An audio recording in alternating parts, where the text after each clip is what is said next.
Channel मेरे channel में आपका बहुत बहुत स्वागत है।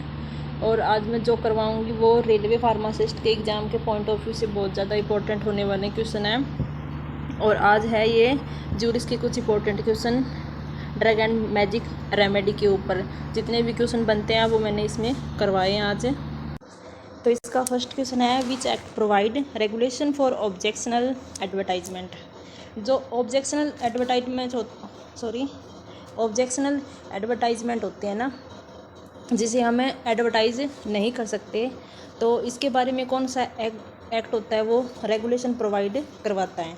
तो इसका राइट आंसर है drug and magic remedy act, जो आया था 1954 के अंदर। ठीक है, और इसके रूल कब आए थे? ये आए थे 1955 के अंदर। ठीक है, याद रखना ये। नेक्स्ट क्वेश्चन है, Which of the following disease is not listed in Schedule 3D of Drug and Magic Remedy Act 1954। तो कौन सी डिजीज़ नोट लिस्टेड होती है, कौन सी डिजीज़ जो नोट लिस्टेड होती है, और कौन से शेड्यूल 3D ऐसे ही लिखा हुआ है, ये 3D drug and magic remedy के अंदर आएगी। तो इसका राइट आंसर है डायरिया। जो डायरिया है ना, वही इसके अंदर ड्रग एंड मैजिक रेमेडी के अंदर नोट लिस्टेड है। ठीक है, बाकी शेड्यूल जे होता है ना, ये शेड्यूल जे के अंदर जितने भी ड्रग है, जैसे डायबिटीज़, डेफनेस, ड्रॉपसी, और होती है स्किन का कलर, बाल्डनेस, कैटारैक्ट, ग्लूकोमा, ये क्या होती है? ये शेड्यूल जे के अंदर आती है, जो नॉन क्योरेबल होती है। ठीक है, इसका राइट आंसर है सेकंड का डायरिया। नेक्स्ट क्वेश्चन है, which of the following is not an example of magic remedy is. तो इसका एग्जाम्पल पूछा हुआ है, एग्जाम्पल नहीं है मैजिक रेमेडी का।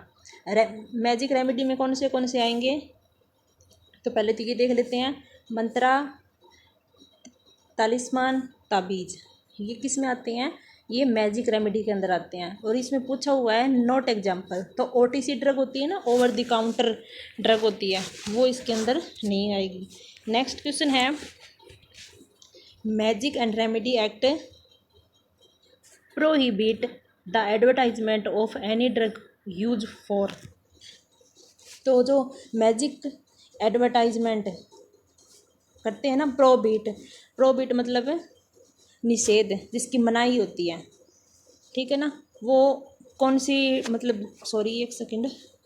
तो फोर्थ क्वेश्चन है, magic and remedy act prohibit का मतलब होता है निषेध, मनाही करना, इसकी एडवर्टाइजमेंट कोई भी ड्रग के यूज के लिए।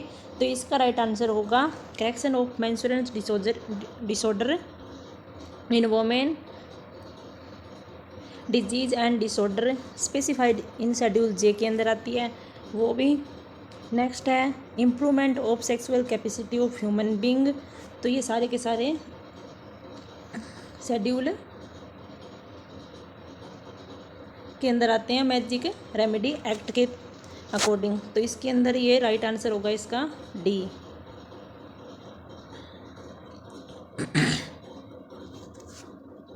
नेक्स्ट क्वेश्चन है, first time contravention of any provision of the magic and remedy act is punishable with.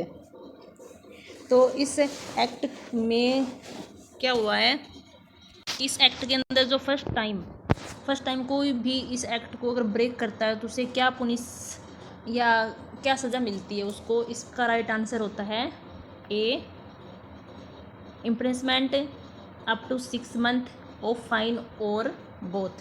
ठीक है, 6 मंथ की सज़ा भी मिल सकती है और फाइन भी, उसको पैसे भी देने पड़ सकते हैं। राइट आंसर इसका ए है। नेक्स्ट क्वेश्चन है, magic and remedy act deal with schedule of drug and cosmetic act 1940। तो मैजिक एंड रेमेडी एक्ट जो है वो कौन से शेड्यूल के अंदर, या कौन सा शेड्यूल के साथ जुड़ा हुआ है? ड्रग एंड कॉस्मेटिक से। ठीक है, तो इसका राइट आंसर है जे मतलब शेड्यूल जे की जो भी ड्रग है, जो नॉन क्यूरेबल ड्रग होती है, डिजीज़ होती है, वो इसके साथ जुड़ी हुई है, ड्रग एंड कॉस्मेटिक एक्ट के साथ। ठीक है, नेक्स्ट क्वेश्चन है, all substance intending to be used for or on the diagnosis, treatment, mitigation or prevention of disease or disorder in human being or animal is known as।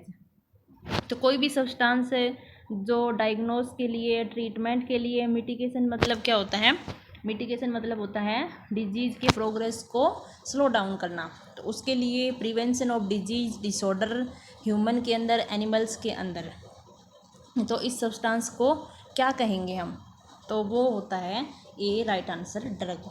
Next question है drug and magic remedy rule were introduce in the year. तो इसमें पूछा हुआ है magic remedy के rule कब आए थे, ये 1955 के अंदर, और ये फोर्स में कब आया था, ये 1954 के अंदर आया था। ठीक है, नेक्स्ट क्वेश्चन है the objective of the drug and magic remedy act is.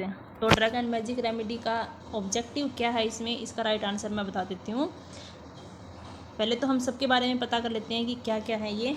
To regulate profession of pharmacy, तो ये रेगुलेट प्रोफेशन ऑफ फार्मेसी ये इसमें नहीं आएगा, ये आता है फार्मेसी एक्ट का ऑब्जेक्टिव है। ठीक है, और नेक्स्ट है to control the price of drugs so that they are available to public at affordable price. ठीक है, तो दवाओं जो प्राइस है ना वो कंट्रोल करना होता है, जिसके अंदर कौन से एक्ट के अंदर दवाओं का प्राइस वो कंट्रोल करता है, ताकि जनता को, पब्लिक को अफोर्डेबल प्राइस के अंदर वो मिल पाए, तो वो आएगा ड्रग प्राइस कंट्रोल ऑर्डर के अंदर। तो इसका objective drug price control order act के अंदर आता है। नेक्स्ट है to promote advertisement related to magic remedy. तो इसका राइट आंसर ये भी नहीं है, क्योंकि ये मैजिक रेमेडी ड्रग एक्ट होता है ना, ये प्रमोट नहीं करता, इसके एडवर्टाइजमेंट के लिए प्रमोट नहीं करेगा। इसका राइट आंसर होगा डी, क्योंकि ये प्रोहिबिट करता है, निषेध करता है, मनाही करता है। ठीक है, और ड्रग के बारे में जो फॉल्स इंप्रेशन होते हैं उसके बारे में ये मनाही करेगा, निषेध करेगा। नेक्स्ट क्वेश्चन है drug and magic remedy act 1954 state that an advertisement mean. तो इसका राइट आंसर होगा, एक सेकंड, हाँ ये 10th का क्वेश्चन, तो ये होगा drug and magic remedy 1954 state and advertisement mean. तो ये एडवर्टाइजमेंट किस के द्वारा हम कर सकते हैं, ये करते हैं, तो ये होता है साउंड के द्वारा, स्मोक के भी द्वारा कर सकते हैं, ट्रांसमिटिंग लाइट के द्वारा भी होती है, ओरली भी किया जाता है, और कोई नोटिस के थ्रू भी किया जाता है, circular, label, wrapper and other document के द्वारा भी इसका advertisement drug and magic remedy का किया जाता है। तो इसका राइट आंसर होगा सी, बोथ एंड ए और बी। नेक्स्ट क्वेश्चन है under the drug and magic remedy objectional advertisement act 1954 advertisement of certain disease and disorder are prohibit, निषेध करेगा, and schedule is extend with the act the schedule contain. तो कौन सा act इसके साथ में जुड़ा हुआ है, एक्सटेंड मतलब जुड़ा हुआ होना, तो ये शेड्यूल जे होता है ना, ये इसके साथ जुड़ा हुआ है, जिसमें डिजीज, डिसऑर्डर और कंडीशन ये सारे लिस्टेड होते हैं। तो इसका राइट आंसर होगा बी। नेक्स्ट क्वेश्चन है, और इसके आंसर की भी देख लेना आप साथ साथ में। Which authority is competent under the drug and magic remedy objection advertisement act 1954 to frame rule for carry the purpose of the act। तो इसमें ये बोला हुआ है कौन सी अथॉरिटी कर सकती है drug and magic remedy act के फ्रेम को, ठीक है, फ्रेम को या रूल को साथ में लाएगी, तो वो होगा राइट आंसर इसका बी। सेंट्रल गवर्नमेंट होती है ना, वही इसको फ्रेम करेगी, इनके रूल को, ठीक है, drug and magic remedy act. तो इसका राइट आंसर है बी, सेंट्रल गवर्नमेंट। तो मेरी वीडियो आपको अच्छी लगी हो तो लाइक, शेयर, सब्सक्राइब ज़रूर करना। Thank you.